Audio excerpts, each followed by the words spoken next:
બહાર નીકળ્યા મોદીનવાડી નંબર 1 ની બહાર જ હતી અને આ રિક્ષાવાળા ભાઈ અમે રિક્ષામાં બેઠા, મુસલમાન ભાઈ હતા. રિક્ષામાં બેસી અમે સહજાનંદ સોસાયટી હોલ, અમારે હોલ છે ત્યાં અમારે જવાનું હતું, પ્રસંગ હતો ત્યાં. પછી એ ભાઈ અમને ત્યાં ઉતાર્યા. અમે પછી અંદર હોલમાં ગયા, ખુરશીમાં બેઠા. પછી 5 મિનિટ પછી મને યાદ આવ્યું કે મારું એક બેગ દાગીનાની અંદર રહી ગઈ છે રિક્ષામાં.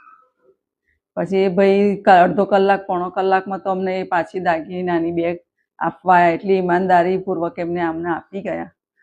એટલે એમનો ખૂબ ખૂબ આભાર માનીએ છીએ અમે. અને આવી રીતે બધાને હું કહું છું કે તમે આવી ઈમાનદારીથી કોઈ બી કશું બી રિક્ષામાં રકમ રહી ગઈ હોય તો પાછી પરત આપવી જોઈએ, એમ એવી ઈમાનદારી રાખજો બધા. રીટાબેન જીતેન્દ્રભાઈ પટેલ. ફિરદોસ બિલાલ શકલા, ગોધરાના રહેવાસી, સિગ્નલ ફળિયા. રિક્ષા ચલાવું છું. મોદીની વાડીમાંથી 2 પેસેન્જર બેઠા, એમને સહજાનંદ સોસાયટીમાં ઉતાર્યા. તે દરમિયાનમાં એમનું બેગ ભૂલી ગયા હતા. તો બેગ ખોલ્યું તો સોના ચાંદીની રકમ ને રોકડા પૈસા હતા. તે સોસાયટીમાં, સહજાનંદ સોસાયટીમાં પરત આપવા માટે હું ગયો અને શોધીને એ બેનને પરત આ પર્સ એમને આપી દીધું મેં.